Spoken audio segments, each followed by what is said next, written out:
37절 모세를 잠깐 소개하죠. 모세는 하나님이 이스라엘 자손 가운데 하나님과 같은 선자로 세운 사람이다.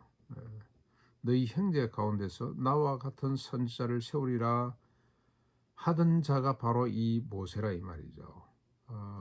38절에 모세가 또 어떤 사람이냐, 시내산 뜰기나무 가운데서 말하던 천사와 이스라엘의 조상들과 함께 광야 교회에 있으면서 살아있는 하나님의 말씀을 받아 백성들에게 전달해 준 자가 모세가 아니더냐. 모세의 위상에 대해서 자꾸 증거를 하고 있는 거죠. 특별히 38절에 광야 교회라는 표현이 참 재미있습니다. 광야 40년을 교회로 지칭하고 있습니다. 그 교회가 뭐냐? 이거 하나 좋은 근거가 될 수 있는데, 하나님의 백성들, 하나님 앞에 서 있는 무리들이죠. 무리들.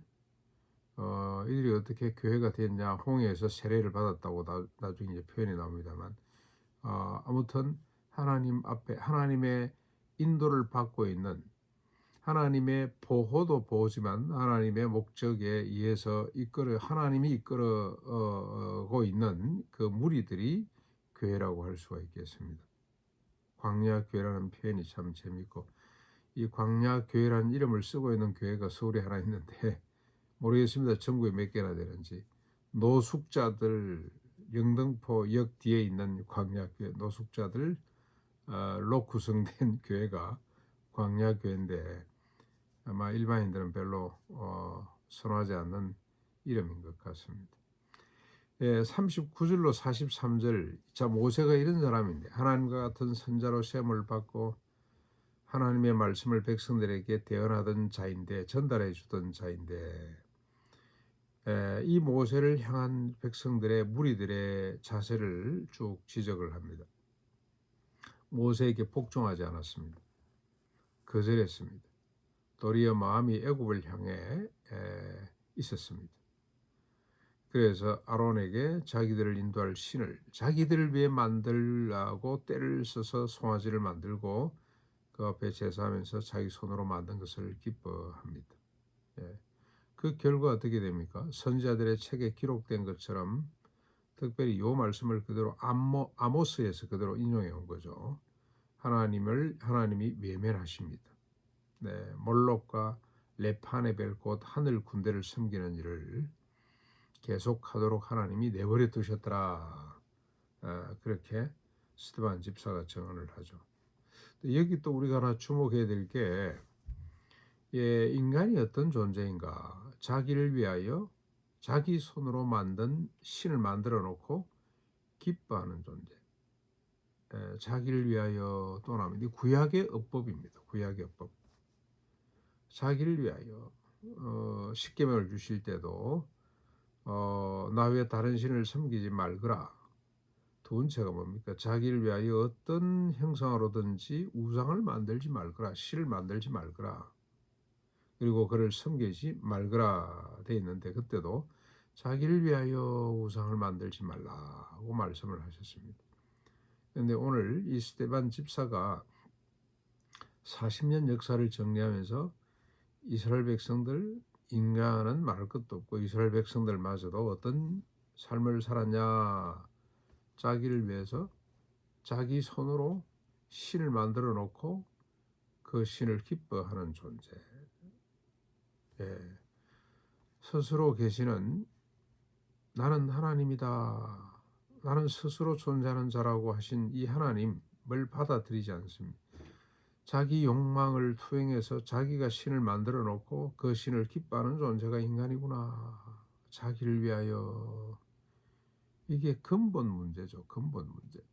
우리가 부패하고 타락했다의 가장 중요한 표징은 자기가 자기를 위해 살 수밖에 없는, 자기를 위해 심지어 신을 만들고 그 신을 기뻐하는, 이게 근본 부패하고 타락한 인간의 본성, 죄인됨의 제일 중요한 표징이죠. 여기서부터 모든 죄는 시작이 됩니다.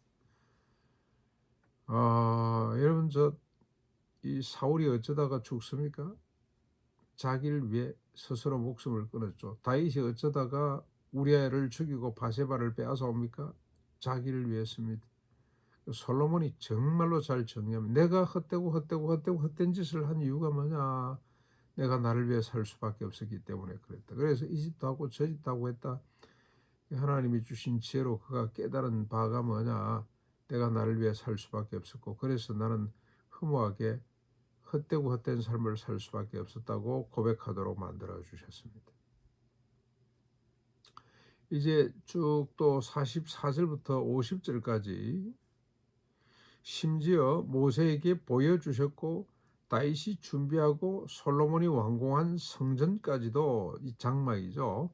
사람이 손으로 지은 것으로 하나님이 계시지 않는다. 아무튼 사람이 만들어 놓은 것 거기에는 하나님이 있을 수가 없다. 심지어는 하나님이 모세에게 명령하셔서 지은 아주 그게 이제 장막 형태로 있다가 다윗이 지으려고 했는데 하나님이 거부하시고 솔로몬을 통해서 결국 짓게 하신 성전마저도 하나님이 기뻐하는 거다 이라 이 말이죠. 왜 그러냐? 하나님은 하늘을 보좌로 삼으시고 땅을 발등상으로 삼으시는 분으로 우주 공간 그 어느 곳에도 집이나 안식처를 갖지 않으시는 분이죠. 필요가 없는 분이죠. 이러고 보면 하나님은 정말로 참 하나님의 위대하심 가운데 하나가 내주시는 거죠. 내주시는 거. 우주 공간을 인간을 위해서 비워주시는 분. 예. 유일하게 하나님께서 집을 지으라고 하신 목적은 뭐냐? 인간에게 쓸데없는 집을 짓지 말라고. 나 외에 다른 신을 섬기지 말라고 하신 이유가 뭐냐? 인간에게 쓸데없는 신을 만들고 그를 섬기는 짓 그거 그만하라고. 자유를 주시기 위해서죠. 어떻게 보면 사람을 사랑해서 더 이상 쓸데없는 데 시간 낭비하지 않도록.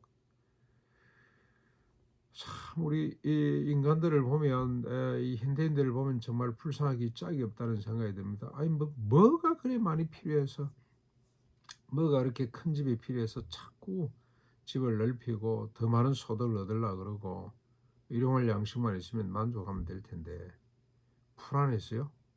그래서 여러분 산상본 하나님의 나라를 추구하는 하나님의 백성들의 제일 중요한 덕목 중에 하나가 뭡니까? 뭘 먹을까 마실까 염려하는 것까지도 내려놓아야 돼요. 그거 생계에 대한 염려를 내려놓지 않으면 하나님 백성이 될 수가 없는 겁니다. 하나님 못 믿습니다. 자기를 위해서 금송아지를 만들어낼 수밖에 없는 것이 인간입니다. 하나님은 자기를 위해서 아무것도 갖지 않으시는 분이죠. 그리고 모든 걸 내어주시는 분이고 그러면서 인간들에게 쓸데없는 짓 하지 말고 그래서 내가 내어준 우주 공간 안에서 이 지상에서 즐겁고 행복하게 살도록 생육하고 원성하도록 하나님이 원하셨던 겁니다. 우리가 지금 경험을 하고 있지 않습니까? 이 가난살이가 얼마나 재미있는지 돈이 나오는 것도 아니고 절이 나오는 것도 아닌데 얼마나 이게 기쁜지 일한다는 거 기껏 해봐야 하루 필요한 쌈채소 거두는 정도 심고 가꾸는 것 정도인데 정말로 이게 이렇게 기쁜 일이었나 하는 생각이 들 만큼 참 행복한 시간들을 보내고 있는데 하나님이 원하셨던 바였던 것 같습니다. 51절로 53절 결론입니다. 결론적으로 인간은 어떤 존재냐. 우리 광야 40년의 역사를 봐도 그렇고 아브라함 때부터 지금까지 역사를 봐도 그렇고 인간은 어떤 존재입니까? 목이 곱고 마음에 기에 할례를 받지 못했으므로 대대로 항상 성령을 거스르며 선자를 박해했고 예고된 대로 의인으로 오신 예수 그리스도죠. 예수 그리스도 그분을 죽인 살인자가 인간이다. 그게 바로 너희들의 모습이다 하고 스테판이 지금 지적을 합니다. 목사님들 죄를 지적해야 된다고 요즘은 죄 지적하면 안 되거든요. 강남의 메가처치의 불문율 가운데 하나가 현대인들에게 자꾸 죄 문제 언급하면 안 된다. 그렇지 않아도 스트레스 받고 살아가는데 거기다 자꾸 제 문제를 언급하면 그 사람들 교회 안 나온다. 이제는 무조건 위로해야 된다 그러는데 스데반 집사는 정반대입니다. 그렇죠? 예, 죄를 이렇게 너희들이 목이 곱고 마음과 귀에 할례를 받지 못해서 선지자를 죽이더니 이제는 메시아까지 죽였다. 예, 그래서 어떻게 하자는 겁니까? 어찌할꼬 탄식하며 예수 그리스도를 믿고 그분의 십자가 부활을 믿고 새롭게 되는 사람이 되거라. 어찌할꼬 이걸 받아들여야 되는 거죠. 아, 그랬구나. 내가 예수 그리스도를 죽인 장본인이고 내가 나를 위해 살 수밖에 없었던, 그래서 우상을 만들어내고 하나님이라고 우기고 그 하나님이라고 섬겼던 내가 죄인이구나. 내가 나를 위해 살 수밖에 없었던, 나는 근본 죄인 중에 죄인, 날 때부터 어머니 태중에 조성될 때부터 죄인으로 조성된 존재구나 하고 하나님 앞에 어찌할꼬, 그래야 십자가 부활로 나을 수 있죠. 예. 예, 오늘 이걸 우리가 어떻게 적용하면 좋겠습니까? 어찌할꼬 이 과정을 새롭게 된 구원의 과정으로 잊지 않고 감사하는, 어찌할꼬 요즘 예수 믿으면서 이런 과정을 잘 현대교회 그리 돼버린 것 같아요. 저 자신이 얼마나 완악한 죄인인지 인식하고 회개하고 예수를 믿어야 되는데 그 과정이 별로 없어요. 예수 믿으면 좋다. 예수 믿으면 뭐 인격적으로 수양이 되고 예수 믿으면 천당 간다. 그러니까 아이고 나도 예수 믿어야지. 그러지. 본인이 죄인이라고 여러분 우리 고백하고 그렇게 잘 믿어지나요? 음. 지금 우리 이 박인창 어르신도 지금 예배 출석하고 있고 그다음에 우리 이 시행시도 출석하고 있습니다만 이분들이 진짜 예수를 만나기 위해서는 이 과정이 반드시 필요하거든요. 아, 내가 죄인이었구나, 죄인이었구나. 박전 선생님 어머님이 예수 믿으시면서 제일 먼저 과정이, 야, 천지를 창조하신 하나님이 계시는구나. 조금 더 읽어가니까 아이고 내가 이게 죄인이네, 죄인이네. 조금 더 읽어가니까 아이고 십자가 부활로 내가 용서받고 거듭나는 사람이 될 수가 있네. 그러면 하나님이 성령으로 채워주시네. 제가 그 고백을 듣고 얼마나 놀랬던지. 예, 처음 예수 믿고 우리 교회 오셔서 같이 식사하는 자리에서 그런 고백을 하시길래 야, 정말로 참 귀하다. 하나님이 성령님이 역사하셨다. 그런데 여러분 어떻습니까? 인간의 의지적으로 이 되는 거 아닙니다. 성령님이, 하나님이 그래서 선택 교리로 갈 수밖에 없는 것 같습니다. 하나님이 기뻐하시고 선택하는 자는 반드시 이 과정을 겪도록 해주는데 우리가 소망하면서 바라보고 기도해야 되는 거죠. 예. 우리 시행시 그리고 또 우리 박인창 어르신 이 과정 하나님 허락해 주시고 진짜 예수 믿게 해 주십시오. 우리 주변에 또 많은 사람들이 있습니다. 우리 김욱종 씨, 김종옥 형님, 그분도 그렇고 또 우리 김 장로님 만나셨던 상원서 올라가는 제일 끝집, 아직 방문을 못했습니다만 언젠간 우리가 만나 뵈야 될 거 아닌가 하는 생각이 들고요. 이 주변에 보니까 예수 믿다가 그만둔 사람들 또 뭐 예수 믿어야 될 사람들이 꽤 많이 있더라고요. 예, 이런 분들 뿐만이 아니라 우리 자신도 이 새롭게 됨의 과정을 늘 기억하며 감사하면서 살아갈 수 있기를 바랍니다.